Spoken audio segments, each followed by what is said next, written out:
Welcome back to my channel जय जगन्नाथ। आज का व्लॉग एक इतनी बड़ी ट्रेजेडी के साथ शुरू हो रहा है। अभी मैं आ रहा था घर से बाहर, तो मैं कुछ काम मैंने डस्टबिन में कुछ फेंक रहा था और मेरे हाथ में डेबिट कार्ड था मेरे को कुछ काम था बैंक से। वो क्या हुआ, डेबिट कार्ड मेरा चला गया डस्टबिन के अंदर। अब देखो इतनी सही चीज़, मैंने सिटी ऑफ बर्नबी जहाँ मैं रहता हूँ उनको फ़ोन करा। उन्होंने मेरे से डस्टबिन का नंबर मांगा, डस्टबिन पे एक नंबर होता है, ये रहा डस्टबिन नंबर। पहले तो मुझे मिला नहीं, मैंने डस्टबिन नंबर की जगह उन्हें बताई मेरी लोकेशन, बट डस्टबिन नंबर डाल के उन्होंने ट्रैक कर लिया। अब वो किसी को स्पेशली भेज रहे हैं वो मेरा डेबिट कार्ड निकालने के लिए। तो यार ये कुछ अच्छी चीज़ें हैं जो बहुत सही लगती है। अब जैसे ड्रॉप हो गया इसके अंदर, गार्बेज के अंदर, खुल भी नहीं रहा था, नहीं तो मैं निकाल लेता। बट अब वो आएगा, जो भी बंदा वो भेजेंगे सिटी ऑफ बर्नबी से, वो बस they are heading towards us. तो आता है तो फिर मैं निकालता हूँ और बताता हूँ कि क्या। वैसे तो कुछ कहेंगे तो नहीं, हेल्प करने ही आ रहे हैं, बट आपको खाली ये चीज़ बताना चाहता था। और अभी बस मैं निकल रहा हूँ, आज फ्री हूँ। मार्क से मुझे पैंट उठानी है यार। मैंने जाना तो काफ़ी जगह था, पर वो पहले तो डस्टबिन वाला तो शॉर्ट हो गया। वो आया बंदा बेचारा, उन्होंने भेजा और उन्होंने निकाल के दे दिया कार्ड। उसके बाद ना मेरी तबीयत हो गई थोड़ी सी ख़राब, मुझे अजीब सा लग रहा था अंदर से। मैं घर गया, मैं रात को सोया कम था, मुझे नींद आ गई, मैं सो गया। फिर अब उठ के मेरे को याद था कि पैंट तो लेने जाना है, अब मैं पैंट लेने आया हूँ। पहले वहीं मैं एक बार यहाँ आया था ना मार्केट क्रॉसिंग, अपनी फ्रेंड की हेल्प करने। यहीं मार्क्स पता नहीं, ज़्यादा शोरूम भी नहीं है उसके ना, आउटलेट्स हैं नहीं मार्क्स की इतनी। यहीं पर है एक, अब मेरे जो घर के सबसे पास पड़ती है। तो इनसे पैंट लेता हूँ, ये वाउचर देते हैं सिक्योरिटी गार्ड वाले ना, ऐसा दिखा देता हूँ, ऐसा सा कुछ वाउचर होता है। इसमें पैंट का वो होता है डिस्क्रिप्शन, मैं पूरा तो नहीं दिखा सकता, ऐसे एक पेपर सा होता है वाउचर सा, इसमें पैंट डिस्क्रिप्शन होता है कि ये मिल सकती है। मैं ऑन कॉल हूँ तो मुझे एक ही पैंट मिलेगी बस। वैसे अगर आप पार्ट टाइम हो, परमानेंट पार्ट टाइम हो या फुल टाइम हो, तो 2 पेयर्स मिलते हैं। मेरे पे पहले जब मैं काम करता था, मैं एक शिफ्ट लगाया था पैलेडिन की पैंट में, पैलेडिन की ब्लू, इनकी ब्लैक है कलर में, इसलिए। अब ये करके मैं आपको थोड़ी देर बातों में समझाता हूँ कुछ ऐसी स्किल्स जो आप सीख सकते हो बिफ़ोर कमिंग हेयर। तो आज मैंने सोचा था यही टॉपिक होगा वीडियो का, अगर मैं वहाँ नहीं जाऊँगा। आज स्किल्स के बारे में बताता हूँ आपको, और यहाँ कुछ चीज़ों के बारे में कि यहाँ एक स्टूडेंट कैसे मैनेज करता है चीज़ों को। मैं अपना एग्जांपल देके आपको समझाता हूँ कि अभी मैं इतने टाइम से, फ़ीस तो चलो पापा जी भेज रहे हैं, पर लेकिन बहुत टाइम ऐसे है कि मैं मैनेज कर रहा हूँ। ऐसे मेरे पे 2-3 क्रेडिट कार्ड्स हैं, एक क्रेडिट कार्ड से लेता हूँ पैसे, दूसरे में डालता हूँ, और जबकि इसमें सैलरी कहीं नहीं आ रही है मेरी, फिर दूसरा भर जाता है, दूसरे से वापस पहले वाले में डालता हूँ क्योंकि उसकी पेमेंट हो गई। इसमें कुछ इंटरेस्ट चार्ज लगता है, कैश एडवांस, बट ये सब करना पड़ता है क्योंकि आप घर वालों को भी एक टाइम तक ही परेशान कर सकते हो। बट लेकिन मैं आपको ये सब देके ना सिंपैथी लेना चाह रहा हूँ ना कुछ, बस एक ग्राउंड रियलिटी चेक देना चाह रहा हूँ कि ये भी ऐसा होता है यहाँ पर। हर बार आप ऐसे नहीं कि हाँ आप बाहर जा रहे हो, अब मज़े हम भी करते हैं, घूमते फिरते हैं, बट लेकिन किस स्ट्रेस होता है दिमाग में वो आप कह नहीं सकते। मार्क्स में आ गया हूँ, ये रहा मार्क्स। अभी मैं पैंट ढूंढूंगा सिक्योरिटी गार्ड की कौन सी है पहले, फिर दिखाता हूँ ढूंढ के। क्लियरेंस लगी हुई है यहाँ पर बहुत, 20% ऑफ लगा हुआ है काफ़ी चीज़ों को। एक तो ना क्लियरेंस मैंने देखा है, सेल हमेशा तब लगती है जब मेरे पास पैसे नहीं होते, पता नहीं क्यों। चीज़ और बता देता हूँ, वाउचर में ना मेंशन्ड होता है स्टाइल पैंट का जो टैग होता है, कलर कौन सा ले सकते हो, अब उस कलर में, और उसका अमाउंट कि कितने अमाउंट तक कवर्ड है। ऐसा नहीं है कि आप अपनी कोई शॉपिंग कर लो, ऐसा नहीं हो सकता। अब ये 2 स्टाइल्स हैं पैंट के, अब इनमें से मैं एक सेलेक्ट करता हूँ कि मेरे पे कौन सा सही लगेगा। सही इन द सेंस कोई पार्टी वार्टी में नहीं पहनना, बट लेकिन देखूँगा पहले कि कौन सी सही फिटिंग आएगी, क्योंकि गर्मी बहुत लगती है ब्लैक पैंट्स में खासकर। बट अब पैलेडिन ने ऐसी शुरू कर दी, पैलेडिन पे भी पहले ब्लू होती थी, बट कार्गो ही लेनी है। मेरे को लग रहा है ये वाली सही आएगी मुझे, ये देखता हूँ, चलो बताता हूँ आपको। पिकअप कर लिया मैंने फाइनली। वो पता है उस पर ना वहाँ अलग प्राइस लिखा था कुछ, बट मैंने एक चीज़ नोटिस नहीं करी, वहाँ इनका डिस्काउंटेड प्राइस कंपनीज़ का कुछ अलग होता है। तो ये हर कंपनी देता है, पैलेडिन तो चलो खुद ही प्रोवाइड कर देता है पैंट, सिक्योरिटी गार्ड यहाँ मार्क्स से लेने को बोलता है। एक तो शादियों वाली थी, मैंने तो कार्गो ले ली, तो थोड़ी वेस्ट से खुल ली है, बट मेरी 28 है, वो थोड़ी ज़्यादा है। अब पता नहीं, बेल्ट लगा लूँ और तो उसमें क्या ही है। अब आपको मैं बताता हूँ स्किल्स कौन कौन सी सीख सकते हो आप।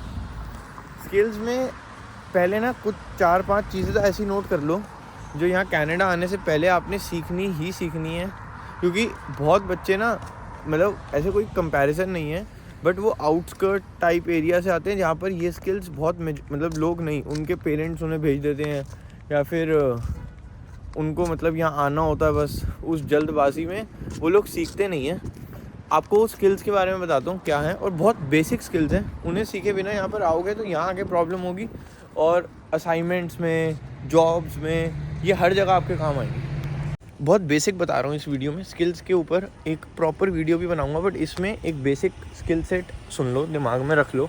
जब यहाँ आने वाले हो ना, इससे 2 महीने पहले भी शुरू करोगे ना, तब भी सीख जाओगे और प्रोफिशिएंट हो जाओ इनमें ना बहुत ज़्यादा। जॉब्स में हेल्प होगी, असाइनमेंट्स में तो बहुत हेल्प होगी, स्कूल में प्रेजेंटेशन, 2-3 चीज़ें करो पहले तो। एक तो बेसिक कंप्यूटर सीख लो, जिनको नहीं आता। बेसिक कंप्यूटर होता है वर्ड चलाना, वर्ड में एडिट करना डॉक्यूमेंट्स, प्रेजेंटेशंस बनाना, एक्सेल कैसे चलाते हैं, बहुत लोगों को नहीं आता एक्सेल चलाना। जिनको कंप्यूटर भी आता है उनमें भी कितने लोगों को दिक्कत होती है एक्सेल चलाने में।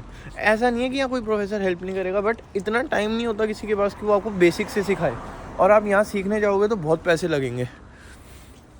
हर चीज़ इंटरनेट से देख के नहीं सीखी जा सकती। आपको वहाँ मतलब कोई भी आसपास कैफ़े चले जाओ, वहाँ ये चीज़ें सीखो, उसके बाद धीरे धीरे एक बार बेसिक सीख जाओगे, फिर गूगल पे जाओ, यूट्यूब पे डालो और बढ़िया स्किल सीख जाओ कि अच्छी प्रेजेंटेशंस कैसे बना सकते हैं। दूसरा, अपना जो फ्लुएंसी होती है इंग्लिश की, एक्सेंट को ऐसे बहुत गंदा एक्सेंट बनाने की ज़रूरत नहीं है, ठीक है। जो नॉर्मल इंडियन एक्सेंट है उसमें बात करो, बट इंग्लिश जब बोलते हो तो ढंग से बोलो, मतलब ऐसे अटको मत, बहुत करते हो, धीरे बोल लो। ज़रूरी नहीं है एकदम ही सारा सेंटेंस इकट्ठे बोलना, धीरे बोल लो, बट इतना सादा हो जाता है कि वो फिर सामने वाले पे अच्छा इंप्रेशन नहीं पड़ता। हमेशा जब यहाँ जॉब्स अप्लाई करो तो उन्हें बताओ कि हाँ, हम कस्टमर सर्विस, प्रॉब्लम सॉल्विंग, ये आपने कैसे अचीव करा, मतलब अपने स्कूल पीरियड में, या आपने कुछ ऐसी स्किल्स करी। फॉर एग्जांपल, अगर आप यहाँ आ रहे हो तो हाँ, उन्हें बोलो कि हमने मार्केटिंग में ये सीखा, हमने मार्केटिंग का ये सर्टिफिकेशन लिया, चाहे छोटा मोटा सर्टिफिकेट ही हो, बट ये चीज़ें ना आपको बहुत हेल्प करेंगी यहाँ की आते ही यहाँ की जॉब मार्केट में ग्रो करने में। मिल जाएगी जॉब ऐसे भी, बट लेकिन फिर वहाँ सीखोगे, डीमोटिवेटेड फील होगा। तो डीमोटिवेटेड ना फील हो, इसका सबसे अच्छा तरीका है ये 2-3 चीज़ें करो। स्किल्स पे एक पूरी लंबी वीडियो में अलग से बना दूंगा, बट अभी फ़िलहाल आने से पहले हमेशा याद रखो, एक इंग्लिश न्यूज़पेपर 1-2 महीने रोज़ पढ़ लो। इंग्लिश में जितनी चीज़ें सुन रहे हो कोशिश करो, इंग्लिश मूवीज़ देख रहे हो ना, इंग्लिश मूवीज़ देखना स्टार्ट करो। बहुत बहुत फ़र्क पड़ेगा आपको, आपका बोलने का तरीका। सुन रहे हो, न्यूज़ सुन रहे हो, इंग्लिश में सुनो, घर पे बैठ के न्यूज़पेपर पढ़ रहे हो, इंग्लिश में पढ़ो। एक तो आपका जो इंटेलेक्चुअलिटी है ना, वो इतनी ज़्यादा बढ़ जाएगी अपने आप ही, क्योंकि आप बहुत इंटेलेक्चुअल हो जाओगे बात करने में। कोई भी चीज़ देख रहे हो ना, कोई भी चीज़ देख रहे हो, सीखो उससे कि हाँ, आप इसको कैसे अप्लाई कर सकते हो रियल लाइफ में। ये चीज़ें बहुत काम आएंगी। एक और इम्पॉर्टेंट चीज़, ईमेल राइटिंग। ईमेल राइटिंग एक इतनी ज़रूरी चीज़ है ना, क्योंकि इंडिया में क्या है, हम फ़ोन कर लेते हैं सीधा, या कुछ कर लेते हैं, या टेक्स्ट लिख लेते हैं, बट एक मैसेज राइटिंग और ईमेल राइटिंग ना, ये ज़रूर प्रॉम्प्ट सीख लो। चैट जीपीटी से आप लिखवा सकते हो, बट लेकिन कुछ चीज़ें आपको ऑफिस में बैठे हो, किसी के आगे चैट जीपीटी थोड़ी खोलोगे। आप कैसे रिप्लाई करना है, मतलब फॉर एग्जांपल कैसे ग्रीटिंग्स देनी है शुरू में, फिर लास्ट में कैसे उन्हें थैंक्स करना है। हर ईमेल के बाद किस ईमेल में रिगार्ड्स लिखना है, किस में चीयर्स, किस में थैंक्स, कौन सी चीज़ कहाँ काम आएंगी, इन चीज़ों पे बहुत ध्यान रखना। ये चीज़ें यहाँ आने से पहले ही सीख लो, क्योंकि कोई भी ओरिएंटेशन होगी, कुछ भी होगी, आप कहीं भी कम्युनिकेट करोगे, आपका पहला पॉइंट ऑफ कम्युनिकेशन होगा वो होगा ईमेल। वो टेक्स्ट भी नहीं होगा, टेक्स्ट तो चलो उसके बाद कर देगा एम्प्लॉयर, या आप उसमें कर दोगे, लेकिन पहला जो पॉइंट है वो ईमेल होगा। ईमेल राइटिंग पे बहुत ज़्यादा ध्यान दो। अब मैं आपको बताता हूँ जो मैं उसकी बात कर रहा था, स्ट्रगल की। देखो भाई, आपको ना यहाँ आके एक ऐसा टाइम भी आएगा, और ऐसा टाइम यहाँ लोगों पे पता नहीं कितने टाइम रहता है कि दे अर्न, फॉर एग्जांपल यहाँ पैसे मिलते हैं बाई वीकली, मतलब हर 2 हफ्ते बाद। तो व्हाट दे आर डूइंग कि they are spending with their credit. उन्होंने 1000-1200 जितना भी रेंट हुआ, रेंट तो चलो आपने ऐसे एक साथ पे कर दिया, रेंट के बाद आपका जितना भी पेमेंट हुआ 1000-1200 जो भी हुआ आपने पे करा। पे करने के बाद वो अमाउंट ग्रॉसरीज़ का, ट्रांजिट बिल्स, कार इंश्योरेंस, ये सब लोग क्रेडिट से पे करेंगे। तो 2 हफ्ते क्रेडिट यूज़ करा, credit went up to like 1000, 1200, 1300, 1400 depending upon your expenses. फिर 1500 पे आई, क्रेडिट पे कर दिया उससे, फिर क्रेडिट से। लेकिन अब जैसे मैं क्या कर रहा हूँ, मैं क्रेडिट से खर्चा कर रहा हूँ, बट उसमें कोई भी ऐसी जगह, मतलब मेरे पास कोई ऐसा सोर्स नहीं है जहाँ से मेरे को इनकम आ रही हो, क्योंकि मेरे को जॉब अभी नहीं थी, अब मिली भी है तो अभी शिफ्ट नहीं मिल रही। ये चीज़ें बहुत होंगी। इस चीज़ में ना एक चीज़ बताता हूँ, इंडिया में आपकी लड़ाई माँ बाप से है कि वो ये नहीं करने दे रहे, वो नहीं करने दे रहे, या कोई और, आपकी लड़ाई दोस्तों से है, भाई बहनों से, सबसे है। बट यहाँ आके आपकी लड़ाई इंटरनली है, अपने आप से, आपकी मेंटल स्टेट से है कि आप उससे कैसे लड़ोगे, कैसे बचोगे और कैसे जीतोगे ज़रूर। क्योंकि आपको कुछ भी फील हो रहा है, कैसे भी हो रहा है, पैसे नहीं हैं, बिल्कुल नहीं है, तब भी आपको लड़ना है। और ऐसा नहीं है कोई मर जाता है भूखा, कोई नहीं मरता। सब चीज़ें एक टाइम पे आके अपने आप हो जाती हैं। पहले ये देखो, आज संडे है, क्रिकेट भी खेल रहे हैं। पता है, मैंने सोचा था मैं आके क्रिकेट खेलूँ किसी दिन, बच्चे बहुत खेल रहे होते हैं, बट लेकिन टाइम ही नहीं मिला। अब हाँ, आज तो वैसे यार, लेकिन संडे थोड़ी है, सॉरी, आज तो ट्यूसडे है, बट आज भी शाम को खेल रहे हैं यार। ये तो खेलते हैं, इसका मतलब सॉरी यार, मैं तो बहुत ज़्यादा लॉस्ट हूँ अपनी लाइफ में। आज तो संडे है और ट्यूसडे है, तब भी खेल रहे हैं। इसका मतलब मेरे को अब आना पड़ेगा, इनसे बच्चों से बात करता हूँ कल आकर। हाँ, तो अब दोबारा अपनी मेंटल स्टेट से कैसे फाइट करोगे, इस चीज़ के लिए मैं अपना एक्सपीरियंस बता देता हूँ। गुस्सा सबको आता है, देखो ऐसा कोई नहीं है इस दुनिया में जिसको गुस्सा ना आता हो। सबसे पहली बात भगवान का नाम, उसके बाद एक प्रोसेस कि हाँ एक टाइम के बाद आके सब हो जाएगा, अपने आप हो जाएगा।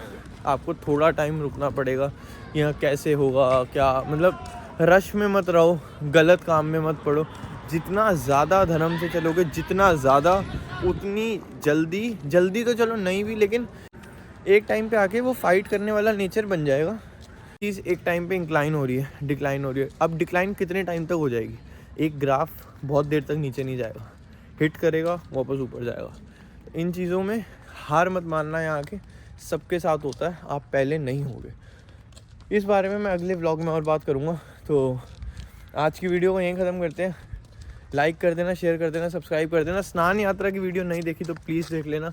जो लोग कनाडा से मेरे व्लॉग्स देख रहे हैं वो लोग रथ यात्रा में ज़रूर आना। 18 अगस्त को है रथ यात्रा। मैं पूरे पोस्टर्स और सब कुछ अपने इंस्टाग्राम पे अपडेट करूँगा। कोई हेल्प चाहिए हो इमिग्रेशन से रिलेटेड, कोई भी स्टडी वीज़ा का प्रोसेस चाहिए हो, कुछ भी, ईमेल कर दो, इंस्टाग्राम कर दो, मैं जल्दी से जल्दी टच में आ जाऊँगा। कोई बात करनी है दिल की, शेयर करनी है, काउंसलिंग चाहिए, कोई एडवाइस चाहिए, बेझिझक मैसेज करो, बात कर लेंगे नॉर्मली, कुछ नहीं होगा। अच्छा लग जाएगा तो भी ठीक है, नहीं लगेगा तो बात ही है, वही मैं किसी को जाके नहीं बता रहा ना, आप बता रहे हो।